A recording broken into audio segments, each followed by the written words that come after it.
Uma vida sem ética deve ser evitada, não porque, como dizem os moralistas, o que não é um problema pensar assim, porque Deus me vê, mas porque ela dá muito trabalho não ter ética. Eu tenho um amigo que trai a esposa e me disse que ele tem que ter um cuidado com o WhatsApp, porque aquilo vai para a nuvem chove em algum lugar e tem que apagar, e dá memória RAM, tem que ter um domínio de hacker para poder eliminar, porque uma mensagem no WhatsApp é que nem herpes, ela volta, você não sabe, ela reaparece. Este mesmo amigo me disse que quando vai a motel, leva mexerica, porque tem o cheiro do sabonete do motel, tem outro, então a mexerica tira tudo. Então ele tem que comprar a mexerica antes de ir para o motel. E eu fiz a seguinte pergunta: não dá mais fácil ser fiel do que comprar mexerica, ficar mexendo no WhatsApp? Não? Ou casar com a amante, que é para acabar com o sexo, que a única coisa que acaba com o sexo é o casamento. Então, a vida sem ética, gente, ela dá muito trabalho. É preciso ter uma memória enorme. Quando um guarda me para no trânsito, que é escasso, porque disse um aluno meu que eles só param gente jovem, mas quando um guarda me para no trânsito, eu desço tranquilo, os documentos estão em ordem. Inclusive eu guardei o extintor de incêndio, vá que ele volte. Eu tenho ainda o meu kit de primeiros socorros, nunca sei quando ele vai voltar. Eu desço tranquilo para ter em contato com o guarda, porque meu carro está em ordem, meus documentos estão em ordem, eu sou obcecado com a data de validade da carteira de motorista e assim por diante. Dá menos trabalho ir ao poupa-tempo da Lapa, que é maravilhoso, no meu caso, que moro na Zona Oeste, dá menos trabalho do que ficar fugindo de blitz e indo para lá. Não, hoje eu escapei. Vai no poupa-tempo e faz a sua carteira, animal. É fácil. Mas as pessoas ficam dando uma coisa enorme, que é aquilo que eu digo para aluno colador: levou horas escrevendo aquela cola, dava para ter estudado. A junção da tradição moral que formou o Ocidente, com a reflexão ética sugerida pela filosofia, que forma o caráter bom ou mal das pessoas, torna aquilo que o Luc Ferry, num livro, chama de vida válida. Bauman, ainda utilizando seu conceito anterior a 1985, chama de ética pós-moderna. Este pequeno livro que a editora Paulus traduziu faz essa reflexão importante. Como ser ético no mundo onde hoje ser ético é igual a ser babaca? Como ser honesto no mundo onde desonestidade leva longe na carreira política? Como defender valores neste mundo? O Bauman responde algumas dessas questões que eu recomendo aos senhores. Encaminhando para uma conclusão, temos que pensar que vivemos hoje, em outubro de 2015, um naufrágio ético. Os poderes públicos disputam de tal forma que vocês devem lembrar que, caindo a presidente e o vice, quem assume é o Cunha. Olhem a nossa situação. Se vocês não gostarem de Beelzebub, Satanás está esperando. Eu recomendaria, como lição de casa, que vocês estudassem a biografia do vice-presidente da Câmara, que é a opção que vem depois do Cunha. Para quem quiser se sentir deprimido mesmo hoje, estudem isso. As pessoas protestavam pela falta de ética, colocando a camiseta da CBF e da FIFA, e iam para a Paulista, duas instituições afogadas na falta de ética. E, finalmente, o mundo empresarial, porque, de forma até positiva, é inédito no Brasil, nós paramos de falar da corrupção passiva, que é a do político, e passamos a tratar da corrupção ativa, que é a do empresário. Isso é muito importante. Começamos a perceber o outro elo, que o indivíduo e a sociedade agora podem ver com clareza essa ambiguidade possível. E lembrando aos senhores o que eu aprendi em Brasília dando essa palestra. Se nós temos hoje denúncias brutais sobre a Petrobras há um mês bateu o recorde de produção de petróleo no Brasil, 2,4 milhões de barris por dia. O que significa isso? Que a maioria da Petrobras é formada de trabalhadores como nós, dando um esforço titânico numas plataformas isoladas do mundo para que nós tenhamos chegado a esse número assombroso de 2,4 milhões de barris por dia. Ou seja, que nós ficamos olhando para as diretorias, esquecemos que aqui nessa sala, em todas as salas, o Brasil continua existindo, porque a maioria dos brasileiros é honesta, paga seus impostos, tenta evitar multas, quando leva a multa, paga suas multas e vive a sua vida em torno de trabalho, família e valores éticos. E isto é uma coisa que nós esquecemos porque nós passamos a confundir o Estado com a sociedade. Nós esquecemos deste detalhe. Sérgio Buarque trabalhou com a ideia de homem cordial, significando que o brasileiro funciona do ponto de vista muito passional ou muito emotivo. E eu vou buscar numa raiz um tema. Vou buscar numa raiz um tema que é a Carta de Caminha. Caminha escreveu o primeiro documento sobre o Brasil e ao final da Carta do Caminha, ele diz que a terra foi descoberta, das suas características, e diz o seguinte: ele pede ao rei que mande vir da ilha de São Tomé a Jorge de Osório, meu genro. Ele está pedindo ao rei um emprego para um familiar. Não é corrupção, porque no antigo regime não há concurso público. Ele não está infringindo uma regra. A única forma de ser contratado é a indicação real. Mas o Brasil começa com essa relação pessoal. Professor, o senhor vai tirar minha prova? Eu achei que nós éramos amigos. E eu respondo, amigos sim, cúmplices não.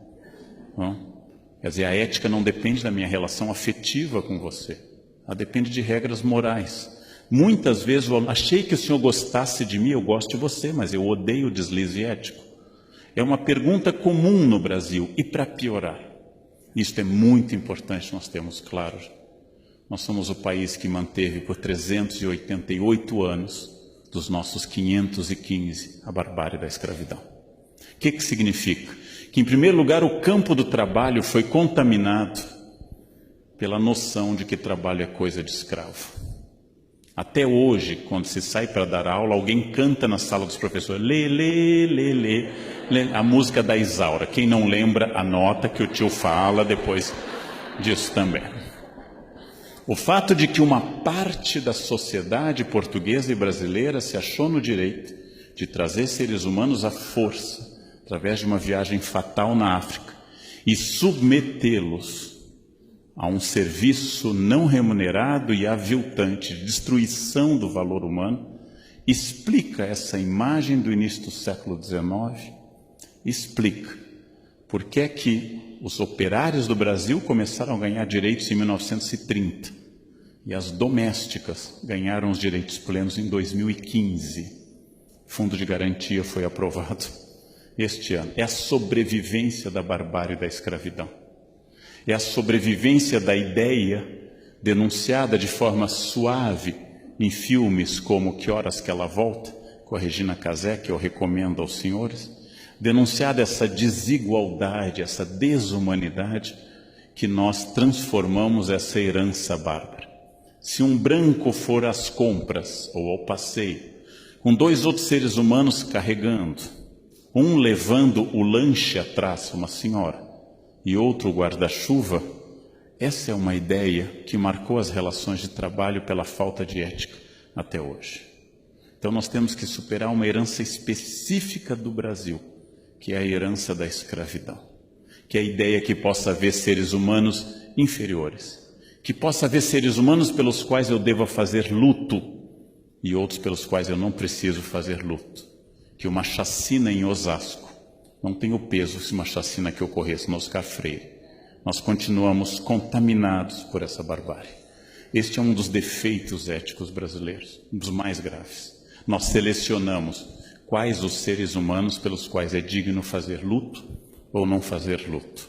Isso tem a ver com essa tradição. Para piorar, é muito difícil trabalhar num país onde, segundo tanto da Mata como Richard Morse, nós afastamos o significado do significante na fala.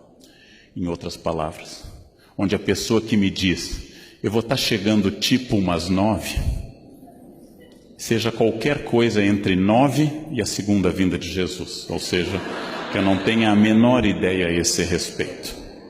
O fato de que nossa fala não contém ação concreta, Quem pode fazer esse relatório? Ela não contém ação concreta, é uma grande questão. E o problema eterno, o mais grave, aquele que mais nós devíamos deter, é o duplo discurso de exigência ética absoluta para os outros, especialmente para os governantes, o que é correto, mas uma frouxidão absoluta com a exigência da minha ética. Ou seja, a ética dos outros é uma ética duríssima, a minha ética é uma ética frouxa. Quando eu começar a pensar objetivamente, que é muito grave, talvez seja a coisa mais grave, alguém desviar dinheiro público para benefício privado, é menos grave, mas continua sendo grave, estacionar na vaga de idoso ou de cadeirante. É menos grave, prejudica menos gente, mas continua sendo um deslize ético.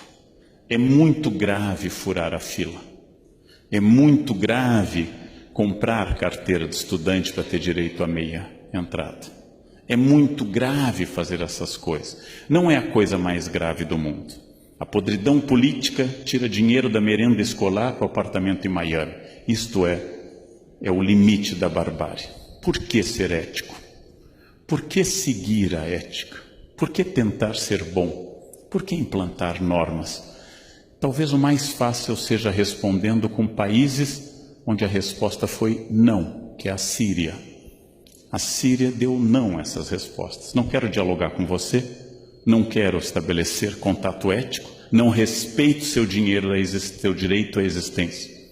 Resultado, a população inteira da Síria está se jogando no mar, porque não é mais possível ficar em terra. Este ponto de barbárie é a falência da ética. Não cabe ao governo implantar o paraíso, cabe ao governo evitar o inferno. É a frase de João Pereira Coutinho num livro conservador. Não cabe a cada um de nós implantar o paraíso no mundo. Não é possível, talvez, mas é possível imaginar que ao menos no meu pequeno universo, onde eu trabalho, no meu serviço público, na minha família, nas ruas da minha cidade, quando eu dirijo, que aquele espaço seja o mais ético possível, seja o mais cheio de valores, porque isso torna a vida viável, não porque alguém esteja me olhando, mas porque eu vivo naquele espaço. E esta é a grande questão ética, é o grande desafio que, com esperança, eu noto neste momento brasileiro. Nós estamos num desafio ético enorme e na chance de mudar tudo. A crise econômica tornou a ética visível. Porque em época de abundância econômica ninguém critica a falta de ética. Crimes maiores cometidos no passado foram deixados de lado. Desemprego e inflação nos tornam mais aristotélicos. Farinha pouca, meu pirão primeiro. Estamos mais egoístas. Isso talvez seja bom. Chegou a hora de fazer uma transformação que começa com cada um de nós. É essa questão que hoje me preocupa muito, que hoje me anima muito.